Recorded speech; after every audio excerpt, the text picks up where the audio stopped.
Je m'appelle Souleymane Bachir Diagne, je vis entre 3 continents, je vis entre 3 pays, pour l'essentiel entre 3 capitales.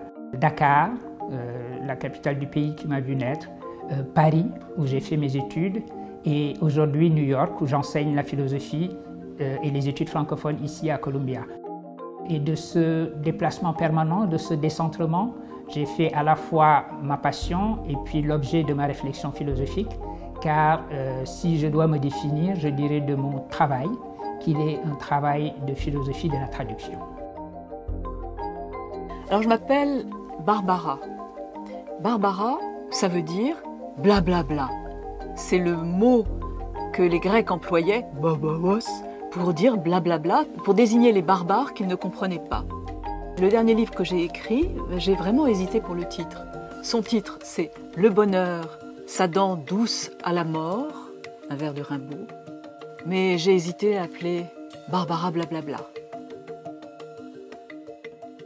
Bonsoir Barbara, je suis ravie de te parler pour cette nuit des idées. Moi aussi Bachir, bonsoir. C'est une rencontre magnifique et un magnifique thème, celui du proche. Alors, je me suis dit que pour notre discussion, nous parlerions peut-être de 3 choses, de Babel évidemment, de l'auberge du lointain et peut-être de l'universel, 3 sujets qui nous intéressent tous les deux et qui tous les 3 ont à voir évidemment avec le proche et le lointain, la manière de faire du proche.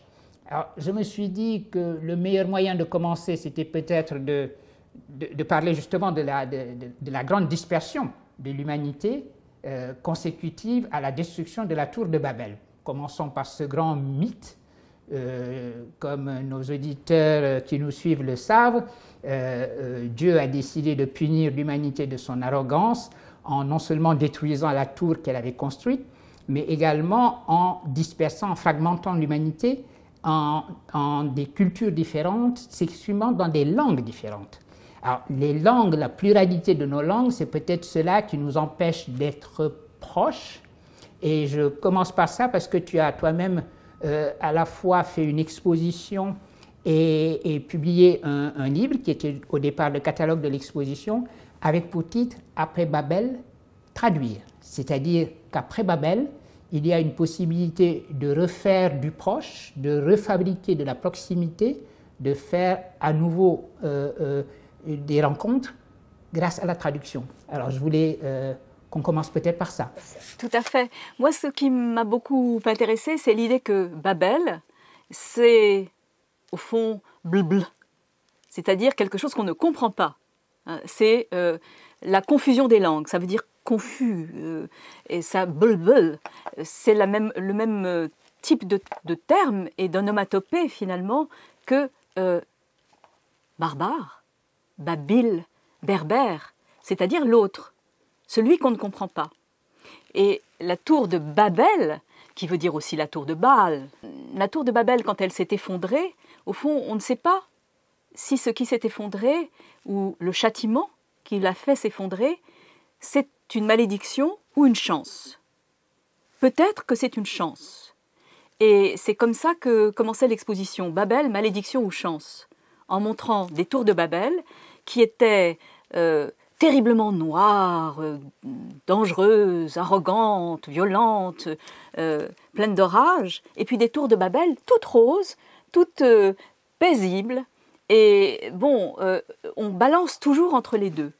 On ne sait pas si la tour elle-même, c'était une arrogance ou un désir, et on ne sait pas si la détruire, c'est un mal ou un bien, un châtiment ou une bénédiction.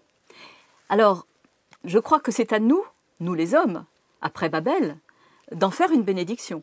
Cette bénédiction, elle vient alors de la traduction et du contre-mythe de Babel qui est la Pentecôte. Dans la Pentecôte, eh bien les apôtres s'expriment en langue, dans leur langue, et tous ceux qui entendent leur propre langue, c'est-à-dire qu'ils comprennent. Et les langues de feu qui, dans l'imagerie biblique, représentent entre les apôtres et les auditeurs, eh bien, ces langues de feu, c'est le premier traducteur, à savoir Dieu. Dieu est le premier traducteur. C'est celui qui fait en sorte que les incompréhensibles paroles, parce que c'est dans une certaine langue des apôtres, sont entendues dans chacune des langues de réception. Ça, c'est magnifique. Donc, le contre-mythe de Babel, c'est la Pentecôte. Et alors là, définitivement, la traduction fait de Babel une chance. J'aime bien ce Dieu qui est leibnizien au fond, la monade des monades. C'est lui qui fait que les monades communiquent entre elles. Alors, tu vas voir, moi je vais te proposer, je joue sur l'expression et je parle et je dis après Bandung, traduire. Et la raison pour laquelle je parle de Bandung, comme ceux qui nous suivent le savent peut-être, Bandung, c'est cette ville d'Indonésie où s'est passé en 1955, a eu lieu une conférence absolument importante pour l'histoire du XXe siècle. On n'a pas suffisamment souligné l'importance de cette rencontre de Bandung, une rencontre afro-asiatique, dirons-nous, pour dire que des nations asiatiques, la plupart d'entre elles déjà indépendantes, et des nations africaines, la plupart d'entre elles pas encore indépendantes, se sont réunies sans l'Europe, c'est important, et ont condamné le colonialisme sous toutes ses formes, ont déclaré qu'aucune région du monde n'avait le droit de s'arroger la mission, de s'accorder la mission civilisatrice, de civiliser les autres, que toutes les civilisations étaient équivalentes, toutes les cultures étaient équivalentes, et les langues dans lesquelles ces cultures s'exprimaient étaient également équivalentes. D'une égale dignité. Et la raison pour laquelle Bandung, c'est aussi d'une certaine manière la Babel heureuse dont tu viens de parler, c'est que Bandung dit à ce moment-là, il n'y a plus des langues impériales se définissant comme seule langue possible, langue de la raison, langue de la beauté, langue de la vérité, à côté desquelles et comparé auxquelles les autres idiomes dont se servent les humains seraient à peine des langues, elles seraient toujours définies par ce qui leur manque. On déclarait qu'il leur manquait des termes abstraits, qu'il leur manquait le temps futur, qu'il leur manquait le verbe être. Et donc, Bandung, c'est l'irruption du pluriel des langues sur la scène de l'histoire, qui n'est plus seulement la grande scène où seule l'Europe a voix au chapitre, seules les langues européennes s'expriment, et toutes les langues, ensemble, doivent s'exprimer dans leur propre babil. Alors, effectivement, je n'avais pas fait le rapprochement. Il n'y a plus de barbares. Avec Bandung, il n'y a plus de barbares. Ouais. Et donc, c'est la barbarie, ou l'irruption, l'arrivée des barbares, mais pas au sens de la destruction de la civilisation. Au contraire, c'est au sens de la multiplication des langues, du pluriel des langues dont tu parles beaucoup dans ton travail. Et à ce moment-là, traduire, c'est une manière de reconstituer du lien, de faire du lien, mais des liens horizontaux, si tu veux, et non plus la verticalité de la langue impériale qui dit à toutes les autres langues « réglez-vous sur moi, je suis l'universel ». Là, à ce moment-là, toutes les langues sont également porteuses d'universel ou pas, mais en tout cas, la manière dont elles vont se rencontrer, ça va être dans la traduction. Et ce que j'aime bien là-dedans, c'est que la traduction reproduit ce décentrement qui a été le décentrement de Bandung. Encore une fois, il était important que l'Europe ne soit plus le centre de l'affaire, le centre du monde qui convoque tout le monde en réunion. Les gens, les Africains, les Asiatiques, les peuples, disons, colonisés se sont rencontrés sans l'Europe, en dehors de l'Europe, en décentrant totalement le monde, en disant le monde, ce n'est plus un centre avec sa périphérie, c'est une monadologie, pour revenir à Leibniz, une multitude de monades, et il faut que ça communique, et ça communiquera par la traduction. Je te propose, dans une seconde partie de notre échange, de nous concentrer maintenant de manière plus précise, au niveau micro, si tu veux, sur l'acte même de traduction. Une fois qu'on est d'accord sur son importance, l'importance de la traduction, ce geste de traduire, de donner hospitalité à ce qui s'est pensé ou créé dans une langue, dans une autre langue, Antoine Berman a appelé ça l'auberge du lointain. Et puisque nous sommes ici réunis dans le cadre d'une réflexion sur le proche, c'est important de s'interroger sur cette expression qui est presque un oxymore. Oui. C'est à la fois le lointain, évidemment, mais on lui donne hospitalité, on le reçoit dans l'auberge, Voilà. Ce qu'il y a de magnifique dans l'hospitalité et que Berman souligne, c'est que hôte est un terme réciproque. Xénos en grec, et ensuite hôte, c'est celui qui reçoit et celui qui est reçu. Donc c'est une réciproque. Ça c'est extraordinaire. Et la traduction est bien quelque chose de réciproque, c'est-à-dire que ça fait bouger aussi bien le départ que l'arrivée. La langue d'arrivée n'est plus la même quand elle a traduit. Et la langue de départ n'est plus tout à fait la même quand elle a été traduite. Il y a deux manières de traduire, et deux seulement. Ou bien on laisse l'auteur le plus tranquille possible, et on inquiète le lecteur, on inquiète la langue d'arrivée, ou bien on laisse le lecteur le plus tranquille possible, et on transforme l'auteur, on l'inquiète. On inquiète la langue de départ. On inquiète tout quand on traduit. Alors, sur ce niveau micro, moi, une chose qui m'intéresse, c'est la manière dont la traduction crée de la réciprocité. Ça aussi, c'est un autre concept que je tire de Berman quand il dit que la traduction, c'est mettre en contact. Putting in touch a été la traduction anglaise de son livre. Et c'est intéressant parce que, y compris entre les langues, dans des situations les plus dissymétriques, comme la situation coloniale, où une langue prétend être impériale et méprise les autres langues, dès lors qu'il s'effectue une traduction, il y a une comparaison possible au sens où on met sur un pied d'égalité, comparer, l'étymologie latine. Et je travaille dans cette direction-là pour un prochain livre, en montrant comment la traduction crée de l'égalité et de la réciprocité, même lorsqu'il y a dissymétrie. Donc, le rapport entre une langue impériale et une langue dominée, d'une certaine manière, cette différence s'estompe. Il ne faut pas être naïf, évidemment. Il y a des langues dominantes, il y a des langues dominées. Dans l'éthique de la traduction, c'est précisément cette manière de rapprocher, de créer du lien.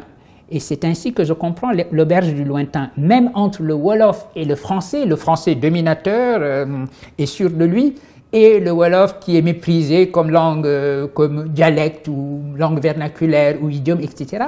Lorsque Birago Diop traduit les cultures du monde Wolof dans la langue française, en faisant en sorte que dans la langue elle-même, le Wolof se sente, que la langue française qu'il écrit, et qu'il écrit superbement, soit travaillée de l'intérieur, pour ainsi dire, par une autre langue. C'est ça qui est magnifique dans le travail de traduction, et c'est moi ce que m'évoque toujours cette expression d'auberge du lointain. Absolument. Et voilà. Et donc, nous pouvons peut-être conclure sur l'universel. Est-ce que la traduction à ce moment-là, c'est une forme de reconstitution de l'universel, et c'est probablement là que nous allons nous opposer en toute amitié, parce que toi, l'universel, c'est pas ton truc. Et moi, j'estime que la traduction, c'est une manière d'essayer de reconstituer un universel de négociation, un universel horizontal, comme dit Merleau-Ponty. Mais je ne suis pas contre l'universel si on n'imagine pas qu'il est déjà là, ou si on n'imagine pas qu'on l'incarne, ce qui revient au même. Pour moi, ce qu'il y a de dangereux dans l'universel, c'est que c'est toujours l'universel de quelqu'un et qu'on ne le sait pas, ou qu'on ne l'avoue pas. Et donc, c'est ce que tu appelles un universel de surplomb. Donc, on peut imaginer un universel qu'on ne cesse pas de construire. Comme on peut imaginer, c'est ce que j'appelle intraduisible, une traduction qu'on ne cesse pas de faire. Elle n'est jamais complètement aboutie. L'universel, il est toujours jamais déjà là, en somme. Voilà. Et il y a toujours encore à le faire. Alors moi, je veux bien qu'on le fasse, sauf que je trouve que en général, on raccourcit trop vite le chemin vers l'universel, et donc je trouve que c'est, disons, plus dangereux que bénéfique. C'est tout. C'est une question de comparatif. Hein.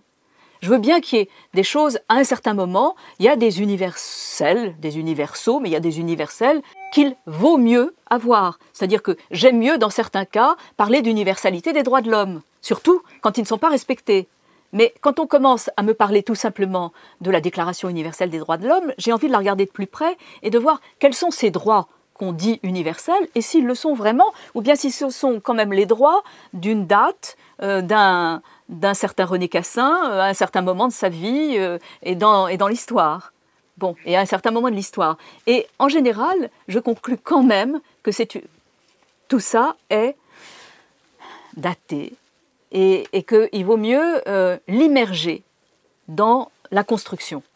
Alors on est d'accord. Et au fond, d'une certaine façon, on est sur le temps d'un nouvel universel qu'il nous faut inventer. Parce que nous sommes en pleine pandémie, nous nous sommes rendus compte que pour le virus du corona, nous ne sommes qu'un tout petit village qu'il a vite fait de parcourir en une nuit. Eh bien, notre réponse, c'est de lui dire oui, nous sommes un village, nous sommes une humanité. De la même manière, nous avons tellement saccagé notre planète qu'il faut que tout le monde vienne ensemble, que dans toutes les langues du monde, nous puissions ensemble conjuguer l'idée d'une urgence de nous occuper de notre planète et de faire que nous soyons à nouveau, que nous fassions humanité commune, le mot Ubuntu dont je sais qu'il t'est cher aussi, et qu'ensemble, nous apprenions à habiter la Terre. Et c'est cela, au fond, qui nous commande en effet de travailler ensemble à un universel à construire et non pas un universel qui serait déjà donné ou qui serait incarné par une région particulière du monde.